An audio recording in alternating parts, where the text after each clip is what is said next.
Hello everyone, welcome back to our channel. So आज हम continue करेंगे फर्स्ट चैप्टर आईईडी से और आई होप आपने फर्स्ट पार्ट देख लिया होगा और समझ लिया होगा। अगर आपने नहीं देखा है तो उसका लिंक आपको मिल जाएगा डिस्क्रिप्शन बॉक्स में। प्लीज़ सी दैट और उसके बाद ये सेकेंड पार्ट देखिए और समझिए। So this second part talks about foreign trade, demographic transition, occupational structure, and basically what are the features of Indian economy during the time of independence. So start करते हैं India के foreign trade पे। foreign trade basically India British rule के time पे India का trade कैसा था, इसके तीन explanations हैं यहाँ पे। पहले तो इंडिया बेसिकली एक्सपोर्टर था of primary products and it was an importer of finished consumer goods. So obviously India एक फीडर इकोनॉमी बन चुका था जहाँ पे इंडिया सिर्फ एक्सपोर्ट करता था raw silk, cotton, wool, sugar, indigo, all these things were used to be exported and it used to import finished consumer goods and capital goods. So India basically सिर्फ एक एक्सपोर्टर था और importer था। It was not doing any particular trade with any other country. इसको explain करने के लिए second point है जहाँ पे बताया जा रहा है कि British government has maintained monopoly control. Monopoly means dominating, means कि इसके अलावा और वह किसी और से ट्रेड नहीं कर सकता था।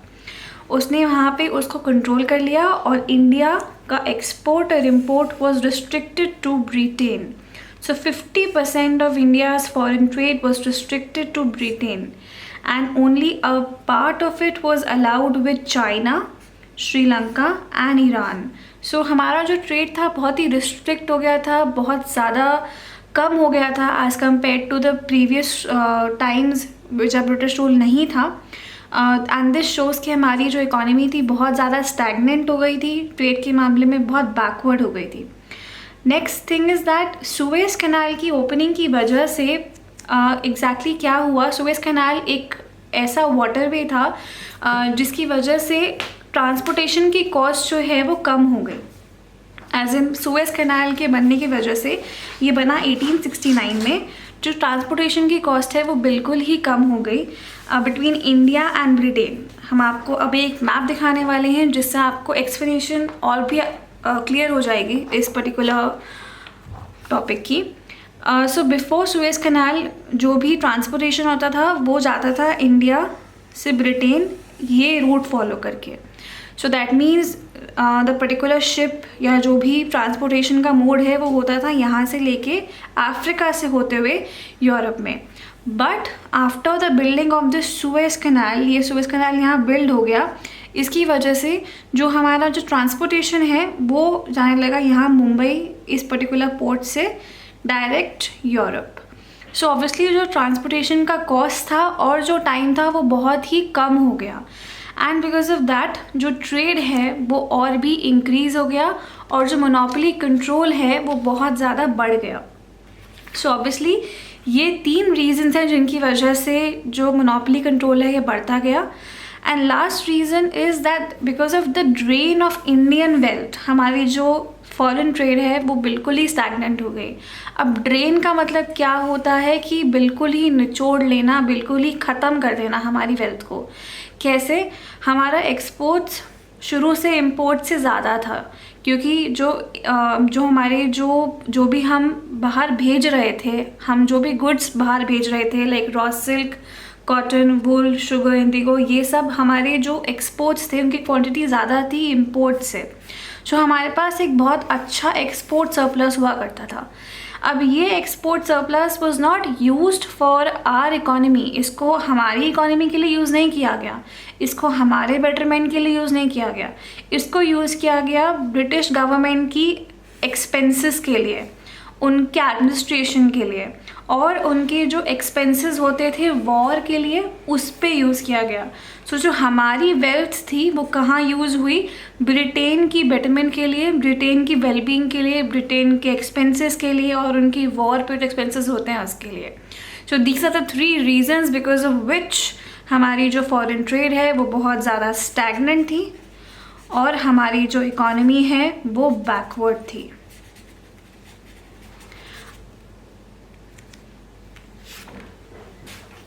आगे बढ़ते हैं with the second topic for this part of video, demographic condition during the British rule. Demography का मतलब बेसिकली क्या होता है, जहाँ पे हम एक्सप्लेन कर रहे हैं कि हमारी population, literacy, birth rate, death rate, poverty level, ये सब के क्या क्या फीचर्स थे। So before we understand that, first understand that we had two kinds of era. First one was that 1881 में हमारा ऑफिशियल सेंसस हुआ था। So the British came in around 1700, right, but उसके पहले कभी नहीं हुआ था। 1881 में सेंसस कंडक्ट हुआ था। और 1921 में हम बोलते हैं ईयर ऑफ ग्रेट डिवाइड। ये क्वेश्चन एग्जामिनेशन में भी आया था इस साल कि ईयर ऑफ ग्रेट डिवाइड का मतलब क्या है और ये कब हुआ, और ये एनसीईआरटी का भी क्वेश्चन है। So year of great divide means that before 1921 we were still in the first stage of demographic transition, which means that हमारी पॉपुलेशन जो थी इतनी ज़्यादा नहीं बढ़ रही थी, इट वॉज स्टैगनेंट, ग्रोथ नहीं थी इतनी। But after 1921 we entered the second stage of demographic transition when population began shooting up, बिल्कुल राइज होना शुरू हो गई। सो इसको बोलते हैं हम year of great divide, because this year divides first stage from the second stage. And आप ध्यान रखिए इस particular year 1881, it's very important क्योंकि ये 1 मार्क में हमेशा पूछा जाता है कि कौन से साल में इंडिया का फर्स्ट ऑफिशियल सेंसस हुआ था, एंड ये बहुत बच्चे गलत करते हैं। सो मूविंग ऑन टू कि हमारी प्रोफाइल क्या थी, क्या क्या फीचर्स थे इस कंडीशन में, वील सी दैट। सो पहली बात तो बर्थ रेट और डेथ रेट दोनों ही बहुत हाई थे। बर्थ रेट क्या होता है, नंबर ऑफ बेबीज बॉर्न या number of children born per 1000 births, per 1000 people, और death rate number of people dying per 1000 people.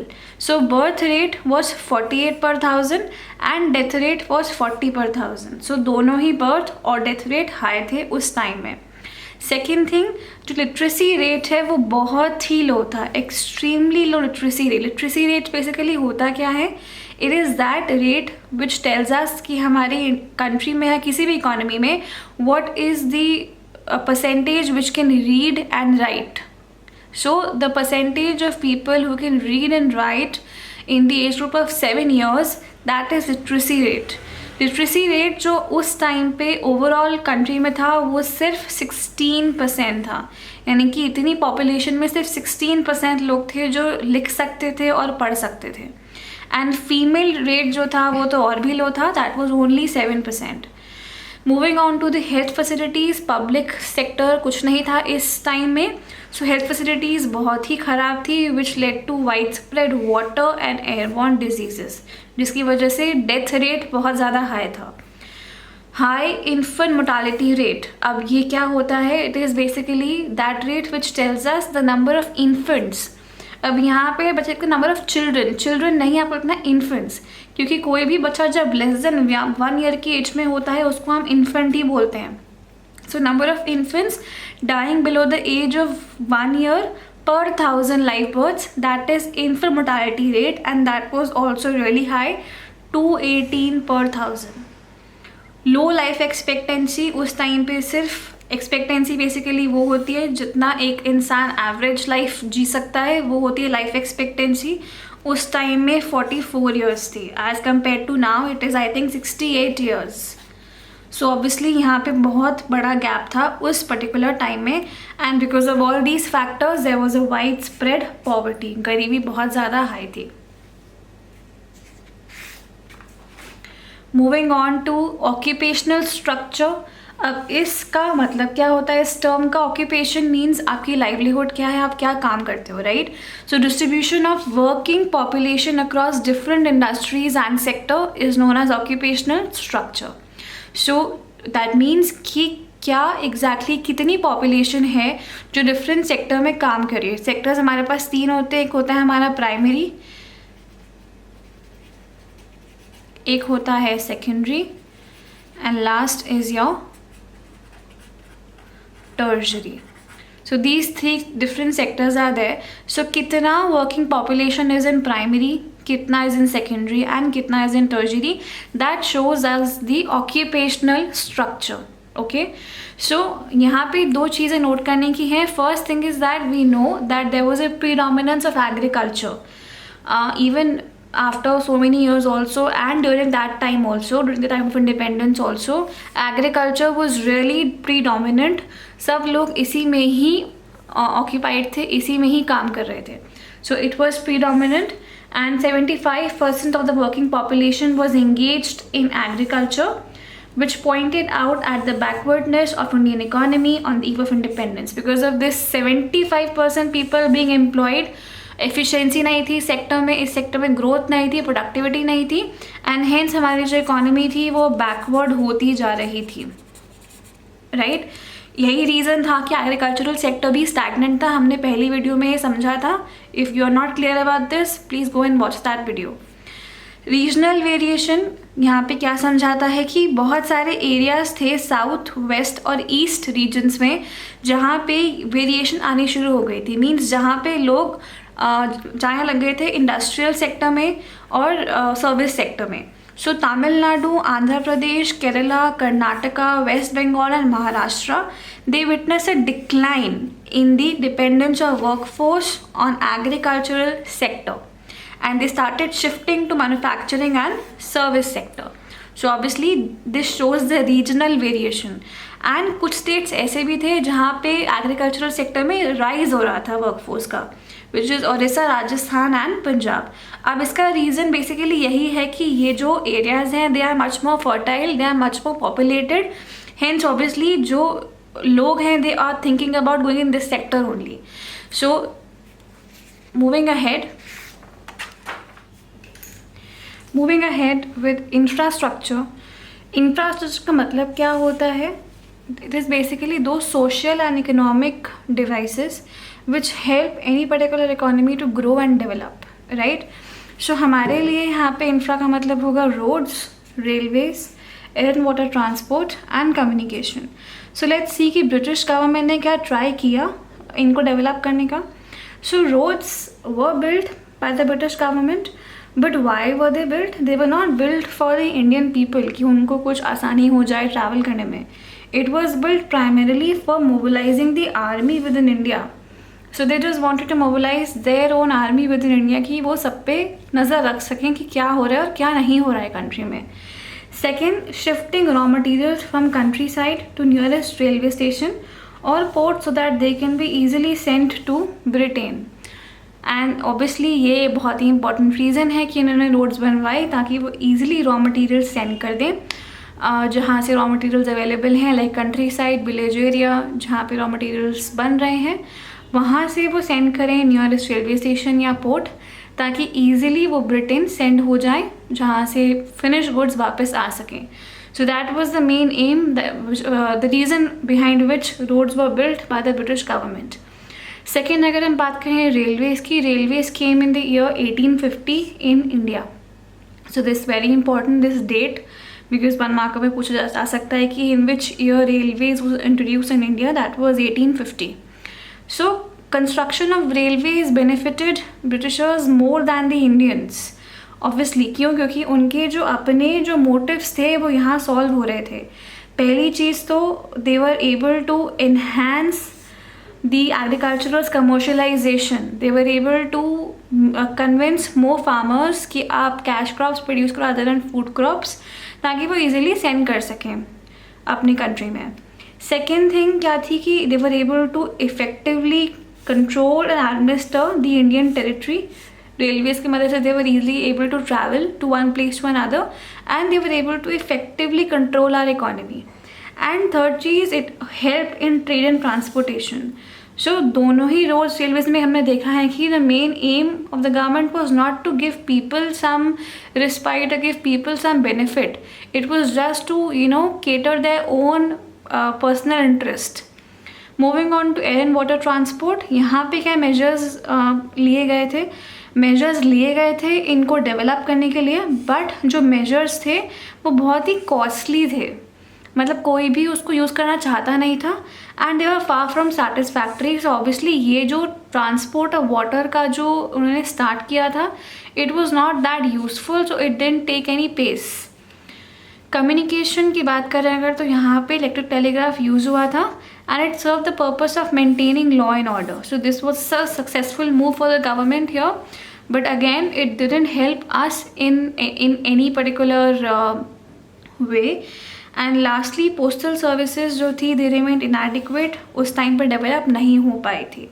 So here we can conclude that because of all these factors develop तो हुआ infrastructure हमारी country में, but हमारी country को उससे कुछ benefit नहीं हो पाया. हमारी कंट्री फिर भी बैकवर्ड रही, स्टैग्नेंट रही और डिप्लीटेड रही.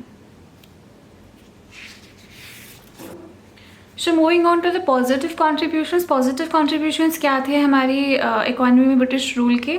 पहला पॉजिटिव कॉन्ट्रीब्यूशन ये था कि हमारे जो एग्रीकल्चरल सेक्टर था it was now self sufficient. Self sufficient means आत्मनिर्भर.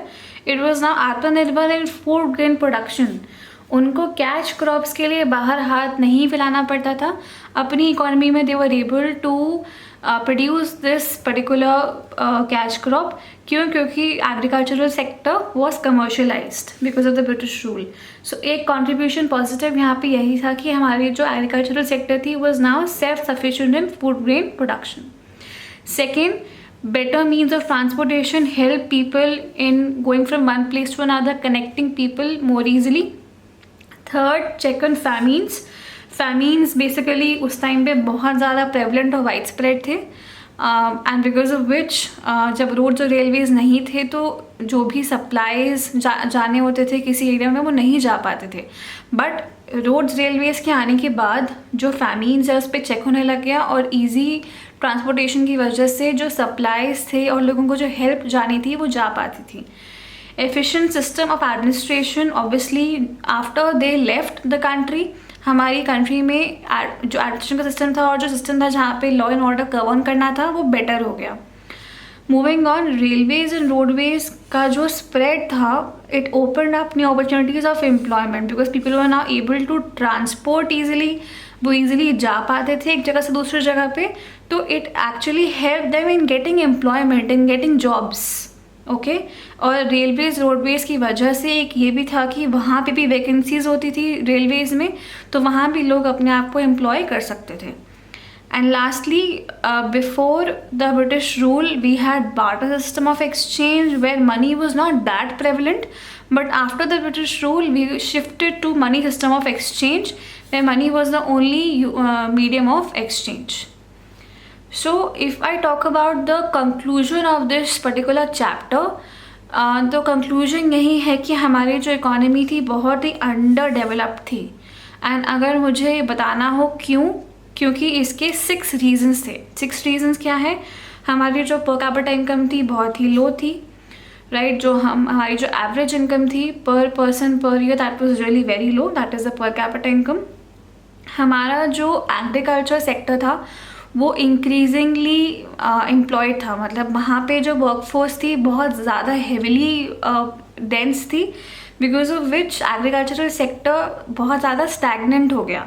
ये जो सेक्टर था स्टैगनेंट हो गया और बैकवर्ड हो गया, बिकॉज ऑफ विच हमारी इकोनॉमी जो थी अंडर डेवलप होती गई और किसी ने भी ट्राई नहीं किया कि हम इंडस्ट्री में जाएं या मैन्युफैक्चरर सेक्टर में जाएं, किसी ने भी ट्राई नहीं किया. सो यहाँ पे ये प्रॉब्लम थी. नेक्स्ट, हमारे जो मेथड्स थे कल्टीवेशन के वो ट्रेडिशनल थे, हम अभी भी मशीन्स पे नहीं आ पाए थे. एंड ज़मींदारी सिस्टम ने हमें बहुत ज़्यादा ही ख़त्म कर दिया था इन द सेंस की बिकॉज ज़मींदार्स थे, देन टेनेंट्स, देन लैंडलॉर्ड्स का जो सिस्टम था because of this revenue system, हमारा एग्रीकल्चरल सेक्टर बहुत ही डिप्लीटेड था. फैमिन्स की फ्रीक्वेंसी बहुत ज़्यादा हाई थी उस टाइम पे. हैंडीक्राफ्ट इंडस्ट्री डिस्ट्रॉय हो चुकी थी because of British government. And lastly हमारे जो इंडस्ट्रीज़ थी वो सेटअप नहीं हो पाए थे. And all these reasons caused the economy to be underdeveloped. Moving on to the last topic for this chapter. Last topic बता रहा है कि हमारी इकोनॉमी के फीचर्स क्या थे on the eve of independence. हमारी इकोनॉमी के क्या एग्जैक्ट फीचर्स थे? तो फीचर्स बेसिकली 6 फीचर्स हम यहाँ बात करेंगे. First is colonial economy, second semi feudal economy, third stagnant economy, then backward economy, depleted economy and amputated economy. So first moving to colonial economy. Now we all know what is the meaning of the word colony. Colony is where basically one country is being ruled by the dominant ruler, right? So इस ruling की वजह से हमारी country में बहुत ज़्यादा exploitation हो गया था एंड हमारे जो वेल्थ थी वो सब ख़त्म हो चुकी थी, which cause our economy to be colonial. Second was semi feudal economy. ना फ्यूडल का मतलब क्या होता है? Feudal means the landlord tenant relations, where tenant is just working for the landlord and he has no rights over the land. That is the meaning of feudal. Okay और capitalist क्या है? जहाँ पे प्रॉफिट के लिए काम हो रहा है, जहाँ main motive is only profit. तो आफ्टर द इंडिपेंडेंस के टाइम पे भी हमारी इकोनॉमी के फीचर्स थे वो फ्यूडल और कैपिटलिस्ट दोनों थे, इसीलिए हम बोलते हैं semi feudal economy, right. Stagnant economy की अगर बात करेंगे तो स्टैग्नेंट इकोनॉमी क्यों थी? क्योंकि हमारी जो ग्रोथ थी वो 50 साल यानी कि फर्स्ट हाफ 20th सेंचुरी 50 साल से 2% ही थी, इसलिए हम जहाँ थे वहीं रुके हुए थे. That's why stagnant economy. Backward economy मैंने आपको पहले भी बताया, एग्रीकल्चर एक्टिविटी बहुत लो थी, पर कैपिटा इनकम बहुत लो थी, बर्थ रेट, डेथ रेट और मोर्टालिटी रेट दोनों ही बहुत ज़्यादा हाई थे, तीनों बहुत ज़्यादा हाई थे, सॉरी, बिकॉज ऑफ विच हमारी इकोनॉमी बहुत ज़्यादा बैकवर्ड हो चुकी थी. And lastly depleted economy. So Indian industries had to work beyond their capacities. कब? In the second world war, क्योंकि ब्रिटेन को हम हेल्प कर रहे थे, क्योंकि ब्रिटेन हमारा रूलर था तो हम उसको हेल्प कर रहे थे in the second world war, because of which हमारी इंडस्ट्री से they were working beyond their capacity to produce plant machinery for war purpose. And British government ने ट्राई नहीं किया कि जो प्लांट मशीनरी प्रोड्यूस हुआ हमारी इकोनॉमी में, जो एक्स्ट्रा प्रोड्यूस हुआ उसको वो रिप्लेस करें, बिकॉज ऑफ विच हमारी इकोनॉमी में डिप्लीशन स्टार्ट हो गई. हमारी जितनी भी रिसोर्सेज थी वो ख़त्म होने लग गई और वापस से रिप्लेस नहीं हुई, तो हमारी इकोनॉमी बन गई depleted economy. And lastly amputated economy. ना इस वर्ड का मतलब ये होता है, amputation is basically a term used for when किसी की जब लेग कट जाती है या हैंड्स कट जाते हैं, तो that is known as amputation, right. Now हमारी कंट्री क्यों एम्पुटेड हो गई थी, क्यों कट गई थी? क्योंकि वो डिवाइड हो चुकी थी. The Britishers tried the divide and rule policy, because of which हमारी जो कंट्री थी वो 2 पार्ट्स में डिवाइड हो गई थी, इंडिया एंड पाकिस्तान, जिससे हमारी इकोनॉमी बिल्कुल डिसरप्ट हो गई थी.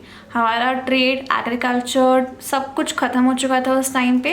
There was mass killing, there was violence which caused lot of problem. People had to transfer themselves from Pakistan to India, India to Pakistan. Refugees का प्रॉब्लम बहुत ज़्यादा हो गया था. सो इस रीज़न से हमारी economy was amputated. So this brings us to the end of this chapter. I hope that this chapter is clear to all of you. Thank you for watching. Thank you for your attention. If any doubts are there, if any problem is there, you can always comment in the comment section. Please like, share and subscribe to our channel.